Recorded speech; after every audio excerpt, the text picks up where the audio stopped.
나의 사랑하는 사람아, 나의 사랑 어여쁜 자여, 겨울도 가고 비 그쳤으니 일어나 걸어가자. 동산에는 예쁜 꽃 피고 작은 새들 노래 부르니 나의 사랑 어여쁜 자여, 일어나서 함께 가자. 주님 계시는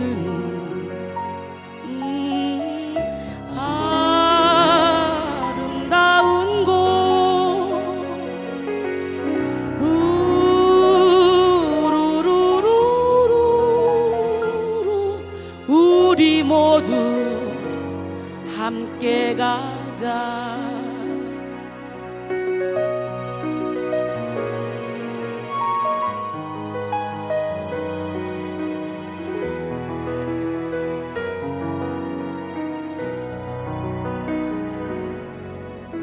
우리 모두 주님 안에서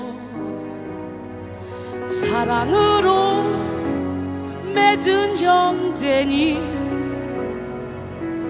고난이 오고 시험 닥쳐도 손잡고 걸어가자.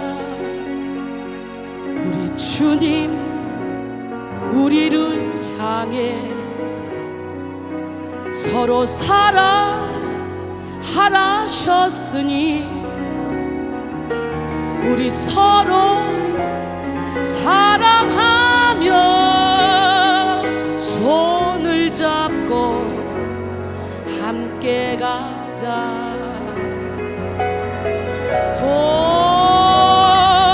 돌아갈 거야. 주님 계신 곳,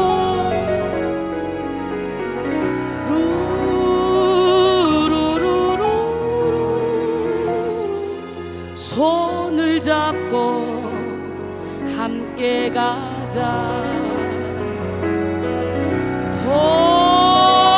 돌아갈 거야. 주님 계신 곳, 루루루루루,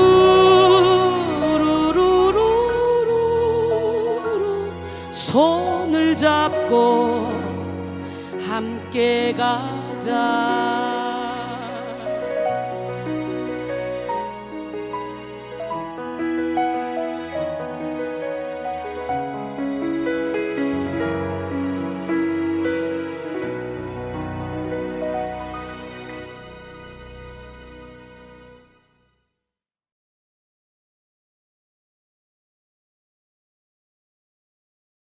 골로새 3장 1절로 5절 말씀 함께 봅니다. 골로새서 3장 1절 5절 말씀. 그러므로 너희가 그리스도와 함께 다시 살리심을 받았으면 위의 것을 찾으라. 거기는 그리스도께서 하나님 우편에 앉아 계시느니라. 위의 것을 생각하고 땅의 것을 생각하지 말라. 이는 너희가 죽었고 너희 생명이 그리스도와 함께 하나님 안에 감추어졌습니다. 우리 생명이신 그리스도께서 나타나실 그때 너희도 그와 함께 영광 중에 나타나리라. 그러므로 땅에 있는 지체를 죽이라. 곧 음란과 부정과 사욕과 악한 정욕과 탐심이니 탐심은 우상 숭배니라. 저는 이 말씀을 너무너무 좋아합니다. 내가 예수와 함께 죽으면요, 우리는 위의 것을 바라보게 돼 있고요, 위의 것을 바라보면요, 하나님이 그리스도와 함께 나를 감춰놔요. 어떤 고난이 와도 환난이 와도 전혀 문제없이 하나님이 보호해 주셔요. 그러다가 예수님이 나타나실 그때 나를 통해 나타나셔요. 그렇기 때문에 능력의 종이 되는 거예요. 그러니 땅에 있는 지체를 다 내려놔야 돼요. 땅의 것을 바라보는 그 생각을 버려야 돼요. 땅에 있는 지체가 뭡니까? 음란, 부정, 사욕, 악한 정욕, 탐심인데, 탐심은 우상 숭배라잖아요. 그런데 신앙생활 한다면서도 너무도 많은 사람들이 땅의 것을 바라보고 살기 때문에 하나님이 예비하신 축복을 바라보지 못하는 거예요. 일단 한번 웃고 가야 되겠죠? 어떤 목사님이 고민이 있습니다. 젊은 여성이 교회에 나올 때마다 꼭 배꼽 바지를 입고 나오는 거예요. 하도 민망하게 생각한 목사님은 그 여성에게 자매님, 교회 나올 때는 옷차림이 조금 보기가 좋지 않은데 점잖게 입으면 안 될까요? 그랬더니 이 여성이 왜요 목사님? 뭐 배꼽티가 문제입니까? 아유, 그래도 교회 나올 때는 그 배꼽티는 좀 그러네요. 아이고 참 목사님도 하나님께서는 우리의 중심을 보시잖아요. 그래서 나는 중심을 내놓고 얼마나 구석구석 깨끗이 닦고 나왔는데요. 그것도 모르세요? 예, 하나님이 잘 보이도록 구석구석 닦고 나왔다는 거예요. 오늘 여러분 이렇게 배꼽을 내놓고 구석구석 닦는 것이 아니라 우리는 마음을 구석구석 닦아야 돼. 우리 하나님은 우리의 마음 중심을 봐. 우리는 겉사람을 찢는 것이 아니라 우리 속사람, 우리 속 마음을 찢어야 돼. 오늘은요 차원이 다른 인생. 무슨 인생? 여러분 우리 성도들은 차원이 다른 인생을 살고 있지 않아요? 사람들은 누구나 능력 있는 사람, 뭔가 막 힘이 있는 사람이 되고 싶어 하잖아요. 능력은 어떤 일을 할 수 있는 힘과 역량을 가리키는 그런 말인데요. 능력은 인생의 범위를 결정짓는 것입니다. 할렐루야! 능력이 크면 클수록 할 수 있는 일이 많잖아요. 누릴 수 있는 특권도 많습니다. 탤런트가 많으면 많을수록 할 수 있는 일, 누릴 수 있는 특권이 많습니다. 많은 사람들이 자기 능력을 충분히 발휘한다고 여겨질 때 자기 인생의 가치를 느끼게 되죠. 반대로 자기가 무능력하다고 여겨질 때 자기 인생을 무가치하다고 느끼며 우울증에 빠지기도 합니다. 사람들은 능력에 따라 다른 삶을 살게 됩니다. 그래서 대부분의 사람들은요 능력 있는 사람, 즉 유력한 자가 되기 위해서 열심히 공부합니다. 열심히 탤런트를 개발합니다. 열심히 돈도 벌고 열심히 세상을 살아갑니다. 인맥을 쌓고 공부를 하고 힘을 키우고. 그런데 이 세상의 모든 것에는, 모든 능력에는 한계가 있어요. 지식의 한계, 지혜의 한계, 시간의 한계, 공간의 한계, 인간관계의 한계, 수많은 한계 앞에 부딪힐 수밖에 없는 게 우리 인생입니다.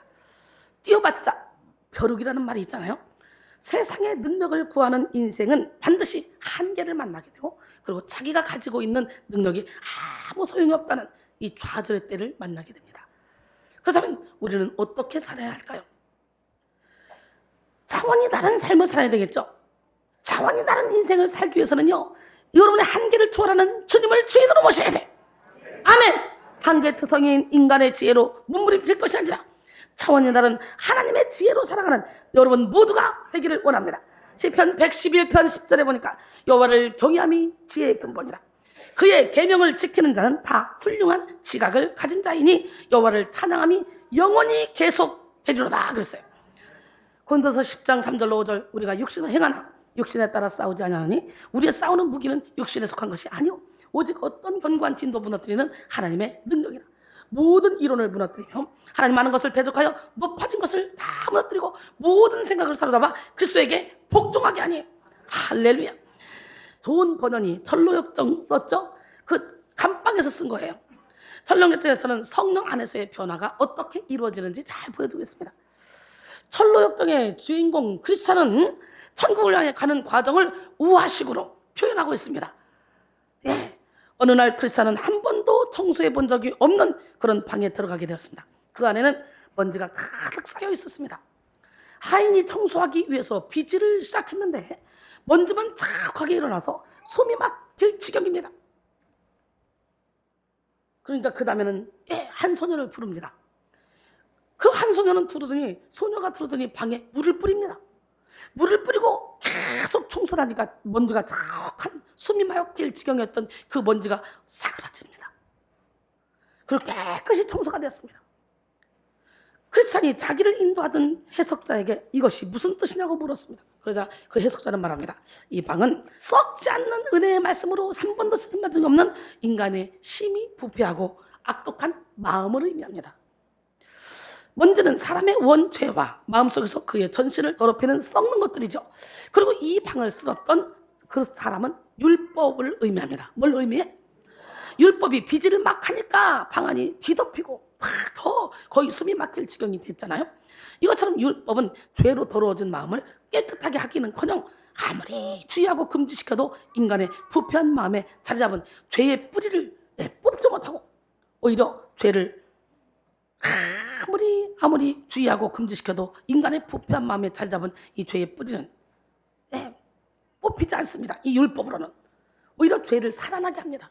왜요? 로마서 5장 13절에 죄가 율법이 있기 전에도 세상에 있었으나 율법이 없었을 때는 죄를 죄로 여기지 않았다 그러죠. 로마서 3장 20절에 보니까 그러므로 율법의 행위로 그의 앞에 의롭다 하심을 얻을 육체가 없나니 율법으로는 죄를 깨달음이라. 우리는 율법을 받고 죄가 깨달아져서 우리 안에 있는 이 어둠이 다 올라와야 돼. 드러내어 고치는 하나님. 대청소할 때는 먼지가 일단 일어야지, 다 털어내야지 그 다음에 물을 뿌려서 가야 되는 거잖아요. 그래서 말씀과 기도가 함께 가야 된다는 거예요. 근데 이렇게 율법으로 이 죄의 문제를 해결하려면 오히려 먼지만 자욱하다. 율법은 죄의 문제를 해결하지 못한다. 근데 오늘날 계속적으로 말씀 중심이라 하면서 전혀 은혜가 없는 죽은 말씀만 가지고 영혼들을 막 케어하려고 그러니까 교회를 다녀도 사람들이 변화되지 않는 거예요. 로마서 12장 2절에 너희는 이 세대를 본받지 말고 오직 마음을 새롭게 함으로 변화를 받아 하나님의 선하시고 기뻐하시고 온전하신 뜻이 무엇인지 분별하도록 하라 했어요. 할렐루야! 우리 하나님은 누구 하나님? 여러분 성령으로 말미암아 변화돼야 돼요. 결국은 이제 이 율법으로는 이렇게 죄가 살아나게만 한다. 그 다음에 물을 뿌린 소녀는 복음을 의미한다.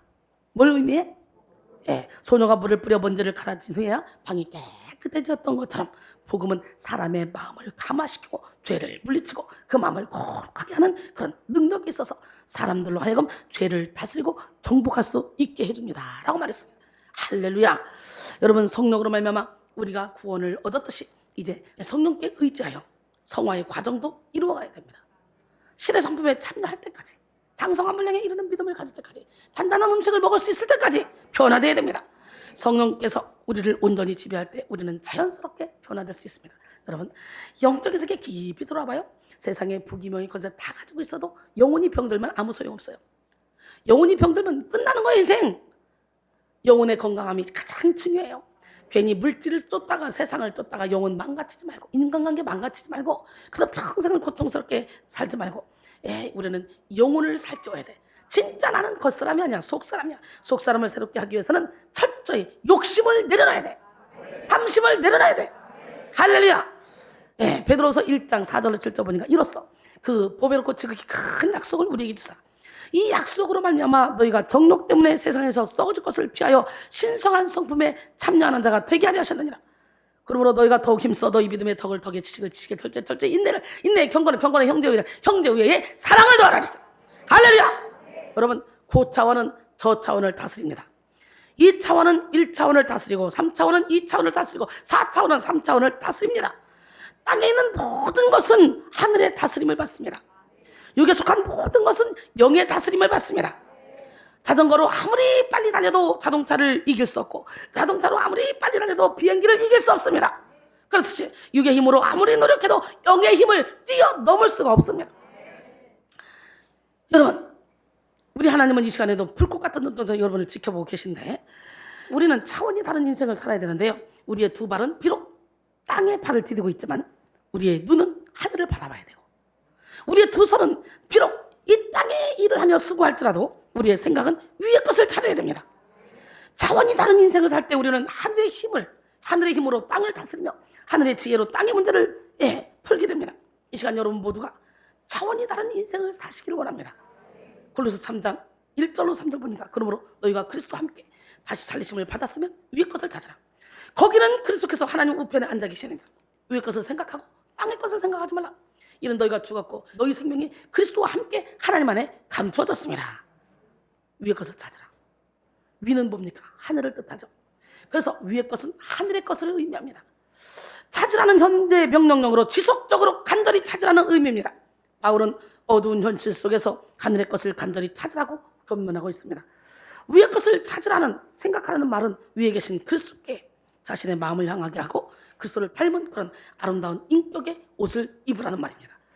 그리스도가 주시는 그런 평강과 사랑과 긍휼과 자비와 겸손과 온유와 오래 참으로 옷 입고 신령한 노래로 감사함으로 찬양하는 자가 되라는 얘기예요. 그리고 땅의 것을 생각하지 말아야 됩니다.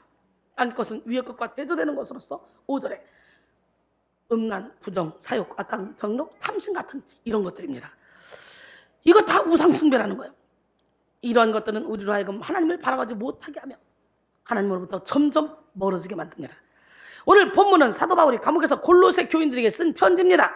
사도 바울은 감옥에 갇혀서 육체적 자유를 제한받는 그런 상황이었습니다. 바울이 감옥에서 뭘 썼죠? 앱골 빌빌, 에베소서, 골로새서, 빌레몬서, 빌립보서, 앱골 빌빌. 지금 감방 안에서 너희가 그리스도와 함께 죽었으면 땅의 것을 생각하지 말고 위의 것을 생각하자는 거예요. 감방 안에서 땅에 있는 지체를 죽이라는 거예요. 그러면 에이구 너나 잘해라 너나 잘해. 그럴 수 있잖아요. 여러분, 바울은 감옥에 갇혀서 육체적 자유를 제한받는 그런 상황인데도 불구하고 영으로 육을 지배받는 삶을 살았다는 것이죠. 그런 차원이 다른 인생을 살면서 감옥 안에서도 하늘을 누렸고 땅을 다스렸습니다.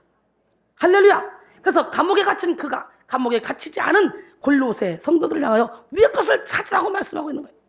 한 차원 높은 인생의 길을 제시하고 있는 것이죠. 사랑하는 성도 여러분, 우리는 긍휼이 풍성하신 예수 그리스도의 십자가로 말미암아 허물로 죽었던 우리 인생에서 이제 건짐받고 영생을 얻어 천국 시민이 되었습니다. 우리는 우리의 시민권이 하늘에 있음을 알고 하늘을 바라보고 하늘의 것을 찾아야 됩니다. 소는 풀을 먹고 살고 사자는 고기를 먹고 살듯이 육에 속한 사람은 육으로 살고 영에 속한 사람은 영으로 삽니다. 여러분, 마땅히 우리는 위의 것을 찾고 그리스도께서 하나님 우편에 앉아 계심을 주목해야 됩니다. 하늘에 속한 자가 땅의 것을 구하면 영적 기근에 빠질 수밖에 없습니다. 에레미야 17장 5절로 8절 여호와께서 이와 같이 말씀하시다. 무릇 사람을 믿으며 육신으로 그의 힘을 삼고 마음이 여호와에게서 떠난 그 사람은 저주를 받을 것이라. 그는 사막의 떨기나무 같아서 좋은 일이 오는 것을 보지 못하고 광야 간조한 곳 건건한 땅 사람이 살지 않는 땅에 살리라. 그러나 무릇 여호와를 의지하며 여호와를 의뢰하는 그 사람은 복을 받을 것이라. 그는 물가에 심어진 나무가 그 뿌리를 강변에 뻗치고 더위가 올지라도 두려워하지 아니하며 그 입이 청청하며 가무는 해에도 걱정이 없고 결실이 그치지 아니함 같으리라 그랬어요. 시편 146편 3절로 4절 귀인들을 의지하지 말며 도울 힘이 없는 인생도 의지하지 말지니 그의 호흡이 끊어지면 흙으로 돌아가서 그날에 그의 생각이 소멸하리로다 그랬어요. 땅에 속한 사람은 사람을 믿고 육신으로 힘을 삼습니다. 그래서 사람의 인정을 과도하게 구하고 사람들의 눈치를 많이 봅니다. 힘들고 어려운 일이 생기면 사람에게 찾아가고 사람에게 하소연하면서 사람의 위로를 구합니다. 땅에 속한 사람들은요, 자기 힘으로 살고 자기 욕심을 따르며 썩어 없어지는 그런 열매를 맺습니다. 그들은 자신의 배만 섬기기 바빠요. 땅의 일을 생각하고 땅의 일을 즐거워합니다. 그게 여러분 아닙니까? 하지만 우리는 하늘의 시민권을 가진 사람이에요. 인생의 유일한 길이요 진리요 생명이신 예수 그리스도만을 의지하는 그런 삶을 사는 사람들이에요. 빌립보 3장 18절로 21절 내가 여러 번 너에게 말하였거니와 이제도 눈물을 흘리며 말하노니 여러 사람들이 그리스도의 십자가의 원수로 행하느니라. 그들의 마침은 멸망이요 그들의 신은 배요 그의 영광은 그들의 부끄러움에 있고 땅의 일을 생각하는 자라. 그러나 우리의 시민권은 하늘에 있는지라. 거기로부터 구원하는 자 곧 예수 그리스도를 기다리노니 그는 만물을 자기에게 복종하실 수 있는 자의 역사로 우리의 낮은 몸을 자기 영광의 몸의 형태와 같이 변하게 하시리라 그랬어요. 하나님은 하나님을 구하는 사람들에게 차원이 다른 응답, 차원이 다른 능력, 차원이 다른 지혜를 허락하십니다. 우리 시간에 차원이 다른 능력, 응답, 지혜, 지식, 그런 권세를 회복하기를 원합니다. 이미 우리 하나님은 아담과 하와의 범죄 이후에 우리에게 그 권세를 다 주셨거든요. 죄로 인해서 그것이 다 사그라졌지만 오늘 예수 이름으로 다시 부활하는 역사가 일어나길 원해요. 하나님은 하나님을 기대하는 사람들에게 광야에 길을 내시고 사막에 강을 내시며 차원이 다른 인생을 열어주십니다. 믿으십니까? 좋은 것으로 소원을 만족하게 하시며 청춘을 독수리같이 새롭게 하십니다. 그러면 우리는 우리의 편협한 생각, 육적인 생각을 다 깨뜨리고 위의 것을 찾아야 돼요. 송명희 시인은 웃는 게 다 기쁨이 아니며 우는 게 다 슬픔이 아니다. 죽는 게 다 죽음이 아니며 사는 게 다 생명이 아니다. 하나님은 슬픔으로도 기쁨을 만드시며 하나님은 죽음으로도 생명으로 바꾸신다라고 말했습니다. 참된 그리스도인들은 죽지 않습니다. 육신의 장막집만 벗을 뿐 우리는 영원히 사는 집으로, 하나님이 지은 집으로, 영원한 본향으로 가게 되어 있어요. 우리는 우리의 생각을 초월하는 하나님을 의지해서 차원이 다른 삶을 살아야 돼요. 시편 30편 11절에 주께서 나의 슬픔이 변하여 내게 춤이 되게 하시며 나의 베옷을 벗기고 기쁨으로 띄우셨나이다. 이사야 55장 6절로 9절 보니까 너희는 여호와를 만날 때 찾으라. 가까이 계실 때 그를 부르라. 악인은 그 길을, 불의한 자는 그 생각을 버리고 여호와께로 돌아오라. 그러면 그가 긍휼히 여기시리라. 우리 하나님께로 돌아오라. 그가 너그럽게 용서하시리라. 이는 내 생각이 너희 생각과 다르며 내 길은 너희 길과 다름이니라. 여호와의 말씀이라. 이는 하늘이 땅보다 높은 같이 내 길은 너희 길보다 높이며 내 생각은 너희 생각보다 높음이니라. 오늘 여러분의 생각을 십자가에 못 박아야 돼요. 생각이 많은 사람이 이명증이 걸려요. 생각이 많은 사람이 머리가 아파요. 생각이 많은 사람이 인생이 고달퍼요. 여러분, 차원이 다른 인생을 살기 위해 우리는 먼저 땅에 있는 지체를 죽여야 돼요. 골로새 3장 5절 오늘 본문이죠. 그러므로 땅에 있는 지체를 죽이라. 곧 음란과 부정과 사욕과 간청과 탐심이니 탐심은 우상 숭배니라. 사람은 위의 것과 땅의 것을 동시에 소유할 수 없습니다. 위를 바라보기 위해서는 땅을 포기해야 되고 땅을 바라보기 위해서는 위를 포기해야 돼요. 그렇죠? 한꺼번에 다 볼 수 있어요? 아니잖아. 우리는 위를 바라보는 자에게 모든 것을 주시는 하나님을 의지하며 땅에 있는 지체를 죽여야 됩니다. 땅에 있는 지체란 우리의 육신을 가리키는 것이 아니라 옛사람이 가지고 있는 죄의 본성을 가리키는 거예요. 예수를 믿고 그리스도인이 되었지만 아직 남아있는 죄의 경향성이 죽어야 되는 거예요. 땅에 있는 지체를 죽이라 해서 이 죽이라에 해당하는 헬라어 네크로사테는 부정 과거 명령형으로 일회적인 결단적 행동을 가리킵니다. 즉 죄의 본성을 제거하는 일을 과단성 있게 행하라는 거예요. 아예 딱 잘라서 하라는 거예요. 하나님을 대적하고 하나님의 뜻을 성취하지 못하게 하는 육에 속한 모든 것들을 다 죽이라는 거예요. 신라가 삼국 통일의 위협을 이룰 수 있었던 가장 큰 공헌은 김유신 장군이잖아요. 근데 이 김유신 장군도 청년 때 한 시절에 향락에 빠져서 이렇게 귀생집을 드나들면서 거기에 완전히 취해 있었습니다. 술과 여자라는 그런 달콤한 유혹에 빠져서 지냈습니다. 어느 날 엄마가 데려다가 권고를 합니다. 너 이러다가 인생 망친다. 너는 큰일을 해야 될 사람인데. 엄마의 권고를 듣고 더 이상 이 생활을 하다가는 이게 나라를 구하겠다는 꿈은 고사하고 나 자신까지도 망칠 것 같구나. 그리고 단호하게 과단성 있게 지방 출입을 끊었습니다. 그러던 어느 날 고된 훈련을 마치고 집으로 돌아가는데 말 위에서 졸았어요. 피곤해서 잠을 잤어요. 그런데 어느 순간에 안녕하세요 천관녀가 자기가 한때 사랑했던 그 기생이 쫓아오더니 안녕하세요 오셨어요 보고 싶었어요. 깜짝 놀라서 눈을 떠보니까 자기가 사랑하는 에마 이 말이 조는 사이에 자동적으로 습관적으로 기생집 앞에 이 김유신을 데려다 온 거예요. 그 순간 김유신 장군이요 자기의 에마 말의 목을 팍 쳐서 죽여버렸습니다. 비록 사랑하는 말이었지만 다시 방탕한 생활로 돌아가지 않게 하기 위해 자신의 의지를 분명히 세우고자 단호하게 그런 행동을 했던 것입니다. 오늘 우리도 차원이 다른 인생을 살기 위해서 우리는 땅에 있는 지체를 죽이고 죄와 싸우기를 피 흘리기까지 해야 됩니다. 에레미야 48장 10절에 하나님의 일을 게을리하는 자는 저주를 받을 것이요 자기 칼을 금하여 피를 흘리지 않는 자도 저주를 받을 것이다 그랬어요. 로마서 8장 12절로 14절 그러므로 형제들아 우리가 빚진 자로 돼 육신에게서 져서 육신대로 살 것이 아니니라. 너희가 육신대로 살면 반드시 죽을 것이로되 영으로서 몸의 행실을 죽이면 살리니 무릇 하나님의 영으로 인도함을 받는 사람은 곧 하나님의 아들이라 그랬어요. 할렐루야. 저는 이 말씀을 그냥 우리와 같은 음성으로 로마서 8장 13절의 인도함을 받으면 짜랑 이 음성을 이렇게 들었어요. 여러분 바울은 본문을 통해 우리가 죽여야 될 것을 크게 몇 가지로 5가지로 말했죠. 음란. 먼저 음란은 혼의 정사와 같은 불법적 성관계나 요즘은 혼의 정사가 아무렇지도 않아요. 요즘은 혼수가 뭐예요? 임신이라며. 아주 타락해도 얼마나 타락을 했는지 정말 갈수록 악해져서 우리가 여기서 진짜 제대로 신앙생활 할 수 있을까? 다 맞춤 신앙생활 하는 거. 자기 기준에 맞춤 신앙생활. 하나님의 뜻과는 관계없는 신앙생활. 너무 무서워요. 요즘은요. 혼의 정사를 싫어하면 제 고지식하다가 잘려. 연애하다가도. 환장하는 시대가 됐다니까. 아주 이 세상 신인 공중곳에 잡은 이 악한 영이 아주 판쳐있는 세상이라 우리가 진짜 순결하게 영혼을 지키기 위해는 이건 쉬운 일이 아닙니다. 음란이 뭡니까? 혼의 정사와 같은 그런 불법적 성관계나 비정상적인 성행위를 말합니다. 음란은 음욕을 대표하는 죄의 속성이죠. 예수님은 음란에 대해 규정하기를 육체적 범죄뿐만 아니라 마음속 생각도 포함된다고 말했습니다. 마태복음 5장 27절 28절 또 간음하지 말라 하였다는 것을 너희가 들었으나 나는 너희에게 이르노니 음욕을 품는 자, 음욕을 품고 여자를 보는 자마다 마음에 이미 간음하였느니라. 꼭 몸으로 간음을 하는 것보다 마음으로 음욕을 품어도 어머 저 여자 이쁘네, 그것만 봐도 간음한다는 거예요. 우리는 날마다 죄를 씻어야 되고 회개를 해야 돼. 본질적인 의미에서 음란은 세상과 벗된 것입니다. 마땅히 하나님을 예배하고 하나님과 깊은 교제를 나눠야 될 그런 우리의 영혼이 타락하여 세상을 섬기게 되면 빠른 속도로 음란의 영이 틈탑니다. 우리는 절대로 하나님과 세상, 하나님과 재물을 겸하여 섬길 수 없습니다. 여가보서 4장 4절로 5절 보니까 간음한 여인들아, 세상과 벗된 것이 하나님과 원수됨을 알지 못하느냐? 그런즉 누구든지 세상과 벗이 되고자 하는 자는 스스로 하나님과 원수되는 것이니라.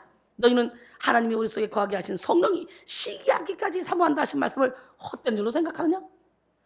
마태복음 6장 24절에도 보니까 한 사람이 두 주인을 섬기지 못할 것이니 혹 이를 미워하고 저를 사랑하거나 혹 이를 중요하고 저를 경히 여기거나. 너희가 하나님과 재물을 겸하여 섬기지 못하리라 그랬어요. 그러므로 우리는 하나님보다 더 사랑하는 모든 우상을 다 깨뜨리고 마음을 다하고 뜻을 다하고 성품을 다하여 우리 하나님을 사랑하고 하나님의 말씀 안에서 살아감으로 육신의 정욕, 안목의 정욕, 이생의 자랑을 싹 다 죽게 될 줄 믿습니다.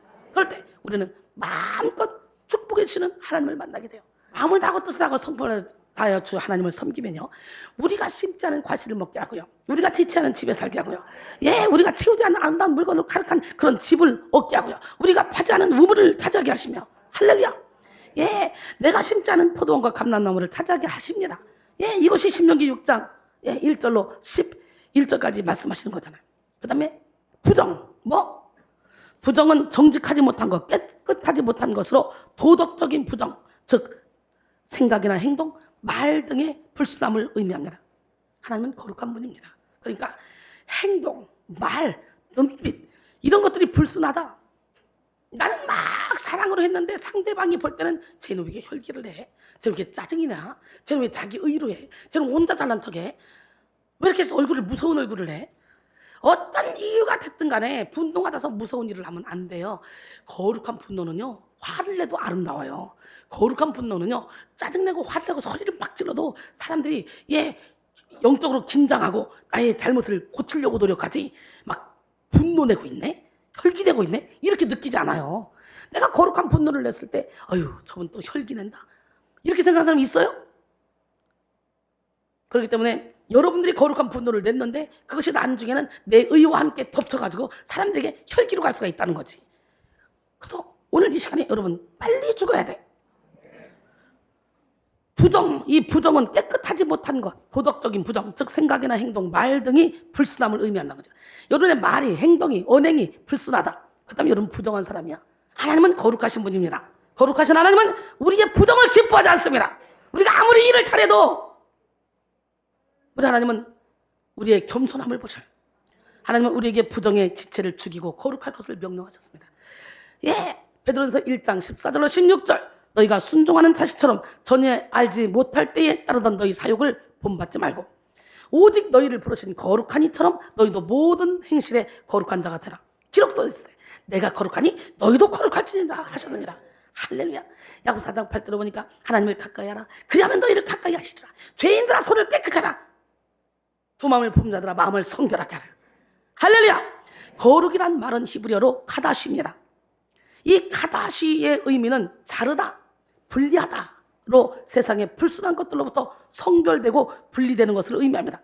우리는 세상에 물들었던 그런 부정의 지체를 말씀의 검, 성령의 검으로 잘라냄으로 거룩한 삶을 살아야 돼요. 부정의 지체를 잘라낼수록 하나님의 말씀을 보게 되고 진리를 발견하게 되며 천국을 누리게 됩니다. 오스왈드 챔버스는 무엇이 거룩인가? 하나님 아들의 거룩은 우리의 일상생활에서 현실적으로 나타나야 한다. 우리의 발로 오염되지 않는 길을 걷는 것이며, 나는 그러면 아멘한다. 우리의 혀로 더러운 말을 하지 않는 것이고, 우리의 이성으로 더러운 삶을 살지 않는 것이고, 상상으로도 더러운 꿈을 꾸지 않는 것이다. 이것이 바로 예수께서 그들에게 주셨다고 하시는 실질적인 거룩이다. 이것이 바로 성결케 되었다는 의미다. 이처럼 주님의 거룩은 우리의 일상생활에서 현실적으로 나타나야 된다고 말했어요.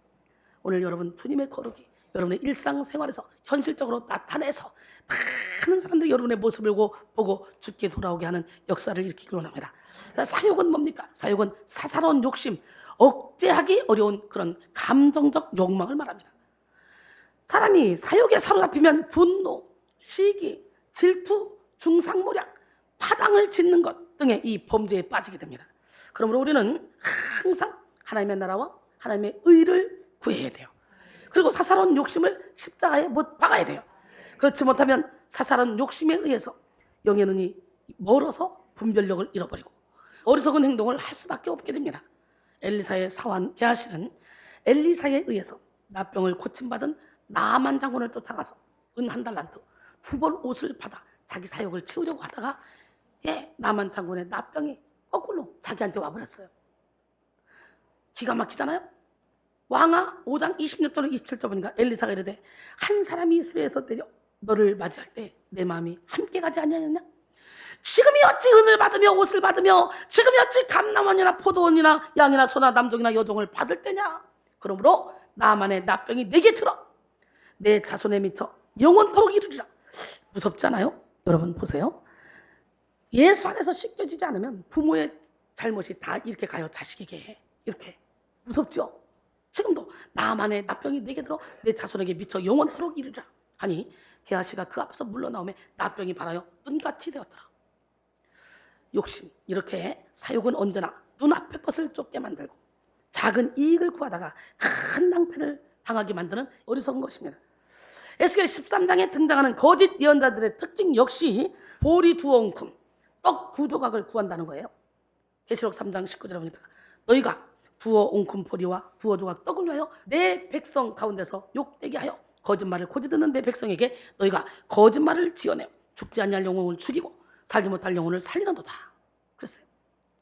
오늘날 얼마나 많은 사람들이 2엉큼 보리 조각 때문에 싹군이 얼마나 많고 교회 안에서도 얼마나 많은 사람들이 이것 때문에 교회에 와서 영혼들을 다 죽이는지 몰라요. 조나단 에드워즈 말했습니다. 사람들이 믿음 생활에 바로 서지 못하는 이유는 하나님이 아닌 자신의 것을 구하기 때문이다. 자신의 유익을 구하기 때문이다.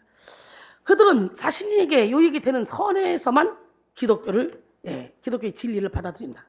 반대로 복음 자체가 탁월성과 사랑의 본질로 인해 복음을 받아들이는 사람은 그 본질을 지닌 모든 것을 받아들인다. 이런 사람은 진실된 믿음 자체를 받아들이고 나아가 기독교에 대한 모든 것이 기꺼이 포용하는 자이다 라고 말했습니다. 우리는 사욕을 버림으로 어리석은 길로 가지 말아야 돼요. 하나님은요 사욕의 지체를 죽이는 자에게 천국을 기업으로 주십니다. 그 다음에 악한 정욕은 죄악된 인간이 가지고 있는 보편적인 욕구로 하나님께 불순종하는 그런 사악한 욕망을 의미합니다. 하나님께 불순종하게 하는 이 악한 정욕은 언제나 자기 뜻을 주장하는 교만과 연결되어 있어요. 교만한 사람은 자기 생각, 자기 뜻에 점철되어 하나님의 뜻에는 관심이 없습니다. 그리고 자기 생각대로 움직입니다. 그러므로 악한 정욕의 지체를 죽이지 않으면 말씀을 많이 들어도 순종할 수 없습니다. 악한 정욕이 기가 막히게 간교한 자기 합리화와 자기 변명을 만들어내므로 말씀을 거부하게 하고 듣기만 하고 행하지 못하게 하는 거예요. 너희는 말씀을 듣기만 하고 자신을 속이는 자가 아니라 말씀을 듣고 행하는 자가 되라고 야고보서 1장 22절을 말씀하십니다. 마지막으로 탐심은 더 많이 가지려는 무덜대한 욕망이죠. 이는 주고자 하는 생각과 정반대로 소유해서는 안 될 것을 소유하고자 하는 욕망입니다. 바울은 탐심은 우상숭배라고 그러죠. 탐심은 육의 욕심입니다. 탐심은 자아가 만들어낸 욕심, 마귀가 부추기는 욕심이에요. 우리는 하나를 가지면 2개를 갖고 싶고 2개를 가지면 4개를 갖고 싶고 계속 갖고 싶은 거예요. 이 탐심은 끝이 없습니다. 로마서 8장 5절 보니까 육신을 따르지 않은 육신의 일을, 영을 따르지 않은 영의 일을 생각하니 육신의 생각은 사망이요 영의 생각은 생명과 평안이라 했어요. 육신의 생각은 하나님과 원수가 되느니 이는 하나님의 법에 굴복하지 아니할 뿐만 아니라 할 수도 없다고 말씀합니다. 마귀는 우리에게 탐심을 넣어서 자신에게 주어진 것에 만족하지 못하게 하고 불평하며 남과 비교하며 시기하고 질투하게 만듭니다. 마귀는 우리가 육의 욕심을 품을 때 신바람이 납니다. 그래서 과감하게 우리 안에서 악을 자행합니다. 지옥은 탐심의 세계, 만족이 없는 무더경의 세계입니다. 여러분 이 땅에서 지금 지옥같이 살고 있지 않습니까? 그러므로 우리는 천국을 누리게 하는 자족을 배우고 탐심의 지체를 죽여야 됩니다. 갈라서 5장 24절에 보니까 그리스도 예수의 사람들은 육체와 함께 그 정욕과 탐심을 십자가에 못 박았다는 거예요. 아직도 못 박지 못했다. 그렇다면 아직 여러분은 온전한 그리스도 예수의 사람이 아닙니다. 그래서 죽자는 거죠. 그때는 사람의 욕망은 내버려두면 한이 없다. 끝없는 욕망은 차라리 없느니만 못하다. 자기 욕망의 한계를 갖는다는 것은 목표를 분명히 가진 것이 된다라고 했습니다. 톨스토이는 욕망을 채우기 위해 잃어버린 것들이 얼마나 많은가 생각해 보십시오. 지금 일어나는 욕망을 억누르고 마음의 평온을 가지려고 노력하십시오. 그것이 가장 유익하게도 자기 만족을 느낄 수 있는 길입니다 라고 말했습니다. 할렐루야. 그것이 가장 유익하면서도 자기 만족을 느낄 수 있는 유일한 길이라고 말했어요. 빌립보 4장 11절로 13절. 내가 궁핍함으로 말하는 것이 아니라 어떤 형편이든지 나는 자족하기를 배웠느니 나는 비천에 처할 줄도 알고 풍부에 처할 줄도 알아. 모든 일 곧 배부름과 배고픔과 흥부와 궁핍에서 처할 줄 아는 일체의 비결을 배웠느라. 내게 능력 주시는 자에서 내가 모든 것을 할 수 있느니라. 할렐루야. 여러분, 차원이 다른 인생을 위해 우리는 음란, 부정, 사욕, 악한 정욕, 탐심 같은 이 땅의 지체를 과감하게 죽여야 돼. 땅의 지체를 죽이는 것은 날마다 할 일이야. 사도 바울이 나는 날마다 죽는 걸 자랑한다 했잖아. 할렐루야. 우리는 천국 가는 그날까지 방심하지 말아야 돼요. 김치가 맛을 제대로 내는 것은요, 배추가 5번 죽기 때문에. 배추가 땅에서 뽑힐 때 한 번 죽고, 홍배추가 배가 갈라질 때 한 번 죽고, 소금에 절여지면 한 번 죽고, 매운 고춧가루와 젓갈이 범벅이 될 때 한 번 죽고, 장독에 담아서 땅속에 묻힐 때 한 번 죽고, 냉장고에 들어갈 때. 그래야 비로소 김치 맛을 내죠. 옆 사람 말은 우리도 죽읍시다. 계속 죽읍시다 그냥.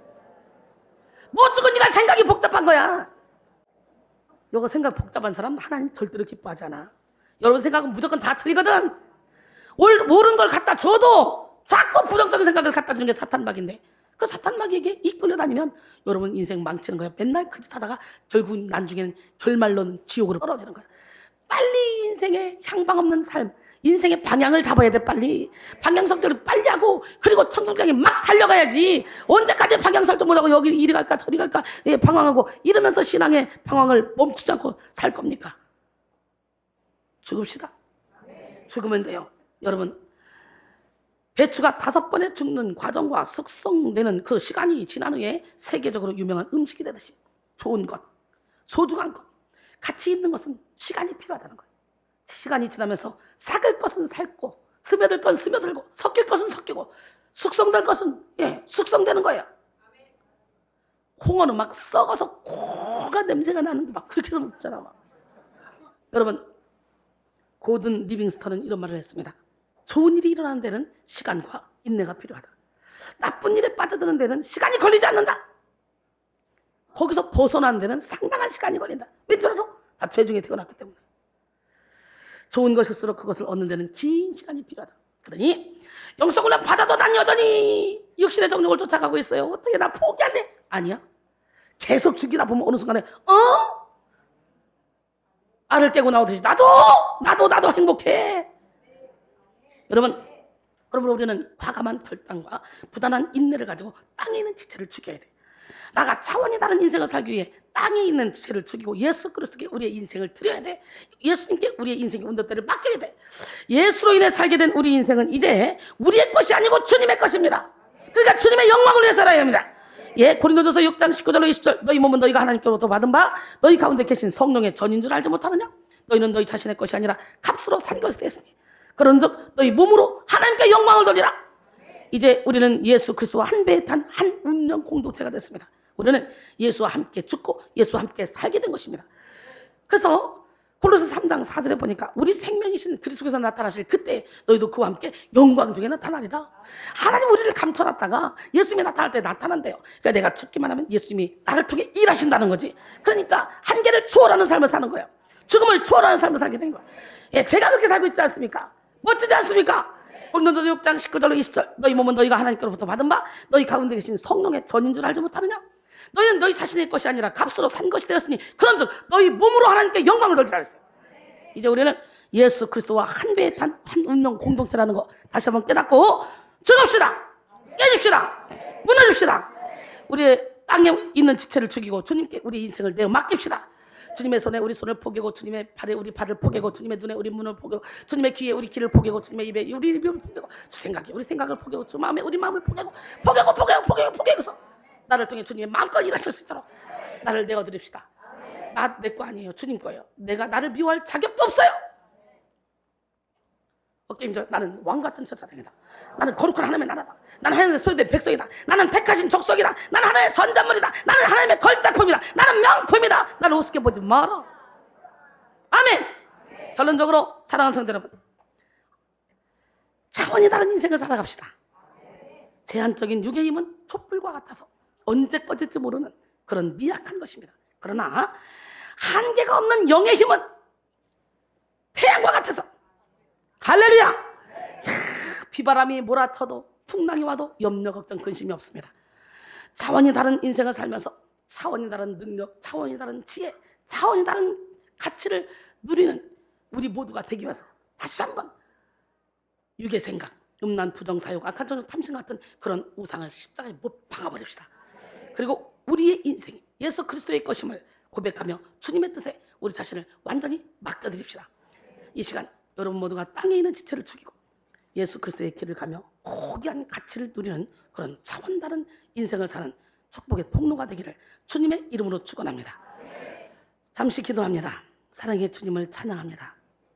차원이 다른 인생 살기로 결단했습니다. 그러기서는 철저히 나는 죽고 예수로 살아야 된다고 말씀드렸습니다. 다시 한번 우리가 깨지고 부서지고 무너져 주님의 뜻을 이루어질 수 있도록 은혜 위에 은혜를 베풀어 주시옵소서. 내가 죽는 만큼 예수님이 내 안에 사신다는 얘기를 수도 없이 하지만 우리는 쉽게 깨어지고 부서지고 무너지려고 하지 않습니다. 죽으려고 하지 않습니다. 그러기에 하나님이 주신 능력도 받을 수가 없는 것이고 하나님이 주신 평안도 누릴 수 없는 것입니다. 다시 한번 우리의 생각을 사로잡아 주님께로 향하게 하시고 차원 다른 삶을 살 수 있도록 축복하여 주시옵소서. 그가 채찍에 맞음으로 너희가 남을 입었다. 나 요한은 치유의 요한이라 이 말씀에 입각하여 기도합니다. 우리의 영혼 육의 모든 질병을 고쳐 주시옵소서. 나사렛 예수 이름으로 병만은 떠나갈지어다. 우리 하나님은 우리가 주님의 말씀대로 살기만 하면 내가 심지 않은 과실을 먹게 하고 내가 짓지 않은 집에 살게 하고 내가 사지 않은 좋은 물건이 가득한 집에 살게 한다고 말씀하셨습니다. 오늘 우리가 그렇게 살 수 있도록 우리의 마음과 뜻과 정성을 모두 하나님만을 바르게 하여 주시옵소서. 우리 모두를 축복하신 하나님, 그 기적의 하나님을 찬양하며 예수님의 이름으로 기도합니다. 아멘. 날마다 죽읍시다. 내가 죽어야 예수님과 함께 하나님 안에 감춰졌다가 예수님이 나타나실 그때 우리도 영광 중에 나타나게 됩니다. 이 시간에 하나님께 준비한 예물 드리면서 우리 날마다 죽어라 찬양합니다.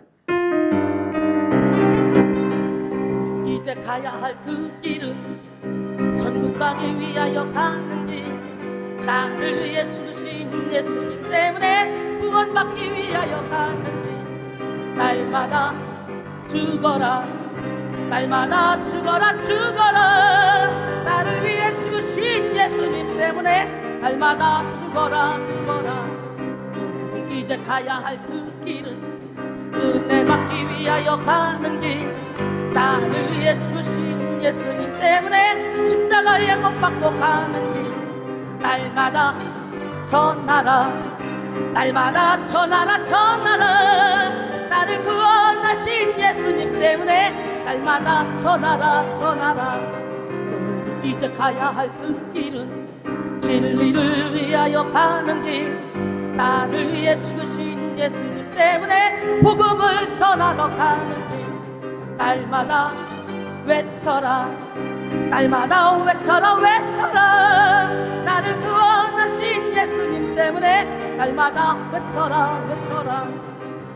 이제 가야 할 그 길은 영혼들을 위하여 가는 길, 나를 위해 죽으신 예수님 때문에 생명을 위하여 가는 길, 나팔을 불어라 복음의 나팔을 불어라, 나를 구원하신 예수님 때문에 나팔을 불어라 불어라. 날마다 죽어라 날마다 죽어라 죽어라, 나를 위해 죽으신 예수님 때문에 날마다 죽어라 죽어라. 날마다 전하라 날마다 전하라 전하라, 나를 구원하신 예수님 때문에 날마다 전하라 전하라. 날마다 외쳐라 날마다 외쳐라 외쳐라 나를 구원하신 예수님 때문에 날마다 외쳐라 외쳐라 날마다 전하라 날마다 전하라 전하라 나를 구원하신 예수님 때문에 날마다 전하라 전하라.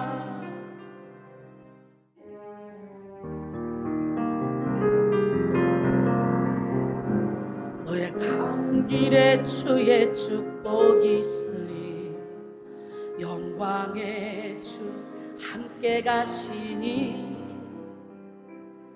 내가 밟는 모든 땅 주님 다스리리 너는 주의 길 예비게 되리 주님 나라 위하여 길 떠나는 나의 형제여 주께서 가라시니 너는 가라 주의 이름으로 거칠은 광야 위에 꽃은 피어나고 세상은 내 안에서 주님의 영광 보리라 강하고 담대하라 세상 이기신 주 늘 함께 너와 동해 하시며 내게 새 힘을 주시